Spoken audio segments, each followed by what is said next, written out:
Judges 6. The Israelites did evil in the Lord's sight, so the Lord handed them over to the Midianites for 7 years. The Midianites were so cruel that the Israelites made hiding places for themselves in the mountains, caves, and strongholds. Whenever the Israelites planted their crops, marauders from Midian, Amalek, and the people of the east would attack Israel, camping in the land and destroying crops as far away as Gaza. They left the Israelites with nothing to eat, taking all the sheep, goats, cattle, and donkeys. These enemy hordes, coming with their livestock and tents, were as thick as locusts. They arrived on droves of camels too numerous to count, and they stayed until the land was stripped bare. So Israel was reduced to a starvation by the Midianites. Then the Israelites cried out to the Lord for help. When they cried out to the Lord because of Midian, the Lord sent a prophet to Israelites. He said, "This is what the Lord, the God of Israel, says. I brought you up out of slavery in Egypt. I rescued you from the Egyptians and from all who oppressed you. I drove out your enemies and gave you their land. I told you, I am the Lord your God. You must not worship the gods of the Amorites, in whose land you now live. But you have not listened to me." Then the angel of the Lord came and sat beneath the great tree at Ophrah, which belonged to Joash of the clan Abiezr. Gideon, son of Joash, was threshing wheat at the bottom of a winepress to hide the grain from the Midianites. The angel of the Lord appeared to him and said, "Mighty hero, the Lord is with you." "Sir," Gideon replied, "if the Lord is with us, why has all this happened to us? And where are all the miracles our ancestors told us about? Didn't they say, 'The Lord brought us up out of Egypt, but now the Lord has abandoned us and handed us over to the Midianites'?" Then the Lord turned to him and said, "Go with the strength you have and rescue Israel from the Midianites. I am sending you." "But Lord," Gideon said, "how can I rescue Israel? My clan is the weakest in the whole tribe of Manasseh, and I am the least in my entire family." The Lord said to him, "I will be with you, and you will destroy the Midianites as if you were fighting against one man." Gideon replied, "If you are truly going to help me, show me a sign to prove that it is really the Lord speaking to me. Don't go away until I come back and bring my offering to you." He answered, "I will stay here until you return." Gideon hurried home. He cooked a young goat, and with a basket of flour he baked some bread without yeast. Then, carrying the meat in a basket and the broth in a pot, he brought them up and presented them to the angel who was under the great tree. The angel of God said to him, "Place the meat and the unleavened bread on this rock, and pour the broth over it." And Gideon did as he was told. Then the angel of the Lord touched the meat and the bread with the tip of the staff in his hand, and fire flamed up from the rock and consumed all he had brought, and the angel of the Lord disappeared. When Gideon realized that it was the angel of the Lord, he cried out, "O sovereign Lord, I'm doomed. I have seen the angel of the Lord face to face." "It is all right," the Lord replied. "Do not be afraid. You will not die." And Gideon built an altar to the Lord there and named it Yahweh Shalom, which means the Lord is peace. The altar remains in Ophrah in the land of the clan of Abiezr to this day. That night, the Lord said to Gideon, "Take the second bull from your father's herd, the one that is 7 years old. Pull down your father's altar to Baal and cut down the Asherah pole standing beside it.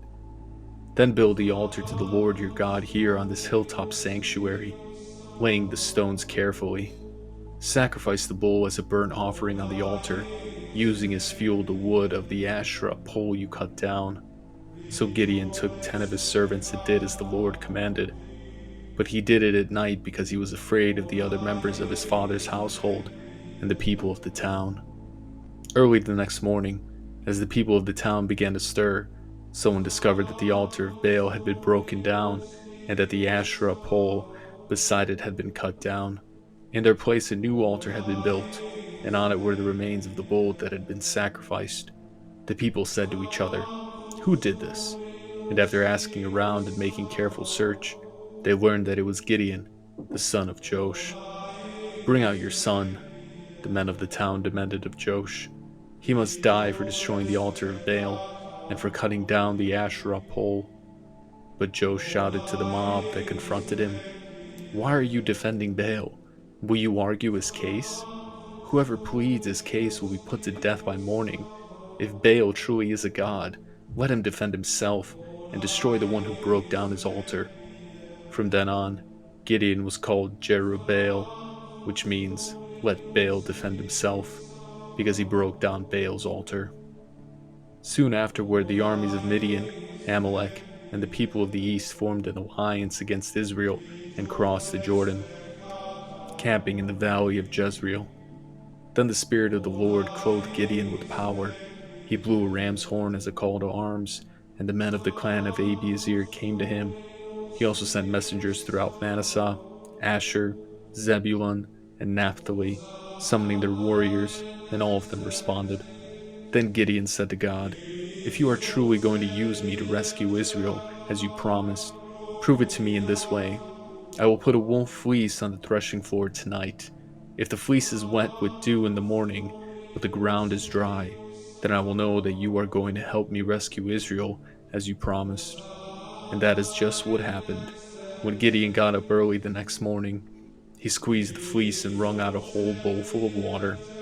Then Gideon said to God, "Please don't be angry with me, but let me make one more request. Let me use the fleece for one more test. This time, let the fleece remain dry while the ground around it is wet with dew." So that night God did as Gideon asked.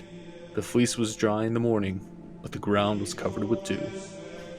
Judges 7. So Jerubbaal, that is Gideon, and his army got up early and went as far as the spring of Harod. The armies of Midian were camped north of them in the valley near the hill of Moreh. The Lord said to Gideon, "You have too many warriors with you. If I let all of you fight the Midianites, the Israelites will boast to me that they saved themselves by their own strength. Therefore, tell the people, whoever is timid or afraid may leave this mountain and go home." So 22,000 of them went home, leaving only 10,000 who were willing to fight. But the Lord said to Gideon, "There are still too many. Bring them down to the spring, and I will test them to determine who will go with you and who will not." When Gideon took his warriors down to the water, the Lord told him, "Divide the men into two groups. In one group, put all those who cup water in their hands and lap it up with their tongues like dogs. In the other group, put all those who kneel down and drink with their mouths in the stream."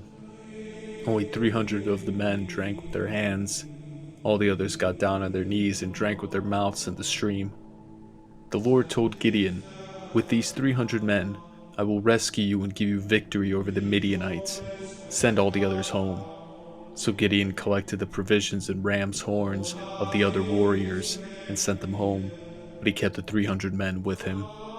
The Midianite camp was in the valley just below Gideon.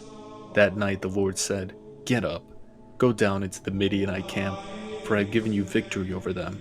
But if you are afraid to attack, go down to the camp with your servant Purah. Listen to what the Midianites are saying, and you will be greatly encouraged. Then you will be eager to attack." So Gideon took Purah and went down to the edge of the enemy camp. The armies of Midian, Amalek, and the people of the east had settled in the valley like a swarm of locusts. Their camels were like grains of sand on the seashore, too many to count. Gideon crept up just as the man was telling his companion about a dream. The man said, "I had this dream, and in my dream, a loaf of barley bread came tumbling down into the Midianite camp. It hit a tent, turned it over, and knocked it flat." His companion answered, "Your dream can mean only one thing. God has given Gideon, son of Joash the Israelite, victory over Midian and all its allies." When Gideon heard the dream and its interpretation, he bowed and worshipped before the Lord. Then he returned from the Israelite camp and shouted, "Get up, for the Lord has given you victory over the Midianite hordes." He divided the 300 men into three groups and gave each man a ram's horn and a clay jar with a torch in it.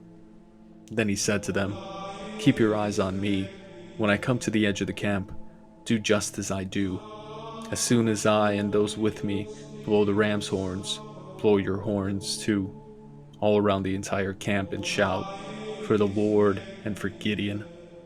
It was just after midnight, after the changing of the guard, when Gideon and the 100 men with him reached the edge of the Midianite camp.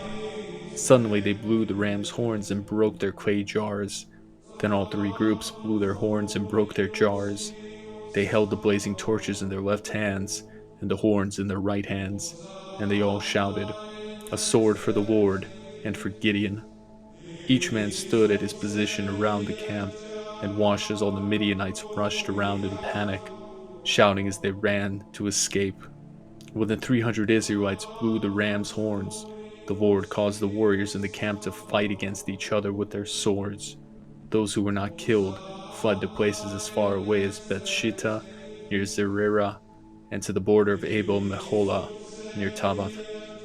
Then Gideon sent for the warriors of Naphtali, Asher, and Manasseh, who joined in chasing the army of Midian.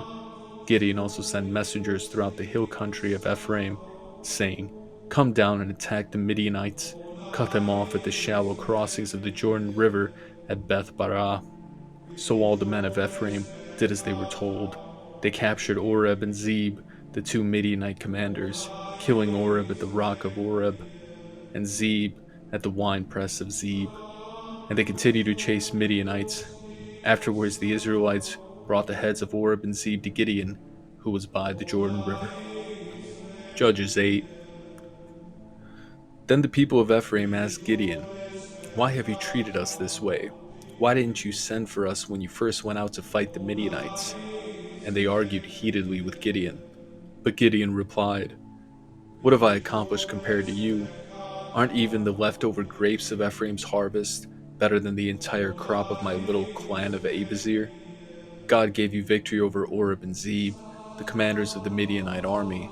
What have I accomplished compared to that?" Then the men of Ephraim heard Gideon's answer. Their anger subsided. Gideon then crossed the Jordan River with his 300 men, and though exhausted, they continued to chase the enemy.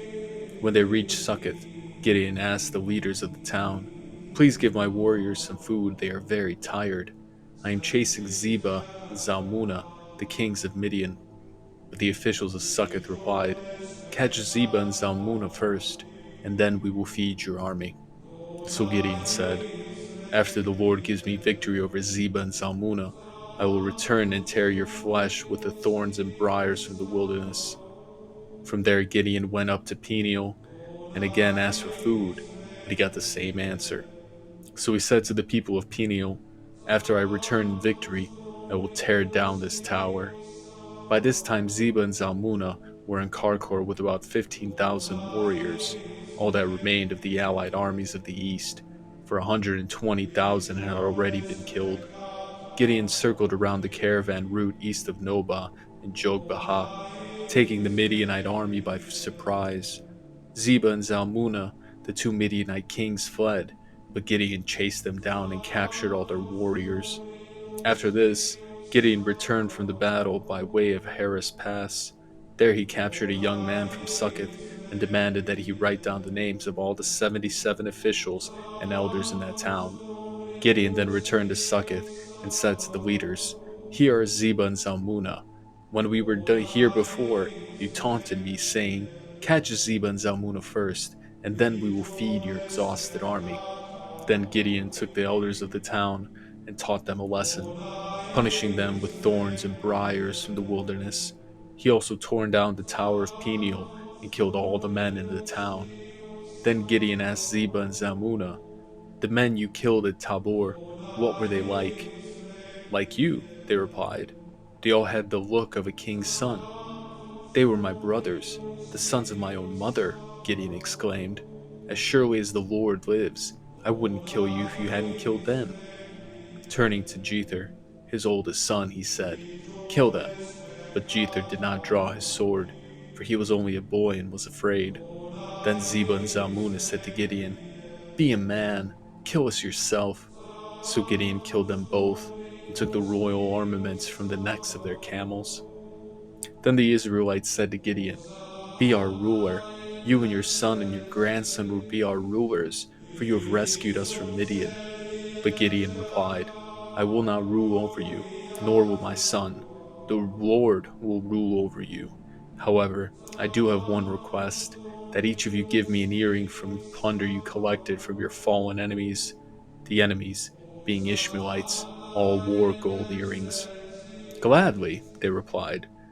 They spread out a cloak, and each one threw in a gold earring he had gathered from the plunder. The weight of the gold earrings was 43 pounds, not including the royal ornaments and pendants, the purple clothing worn by the kings of Midian, or the chains around the necks of their camels.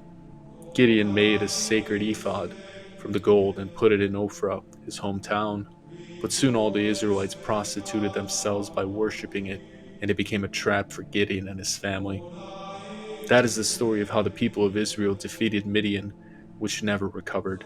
Throughout the rest of Gideon's lifetime, about 40 years, there was peace in the land. Then Gideon, son of Joash, returned home. He had 70 sons born to him, for he had many wives. He also had a concubine in Shechem, who gave birth to a son, whom he named Abimelech. Gideon died when he was very old, and he was buried in the grave of his father Joash at Ophrah in the land of Abiezer. As soon as Gideon died, the Israelites prostituted themselves by worshipping the images of Baal, making Baal Berith their god. They forgot the Lord their God, who had rescued them from all their enemies surrounding them. Nor did they show any loyalty to the family of Jerubbaal, that is Gideon, despite all the good he had done for Israel.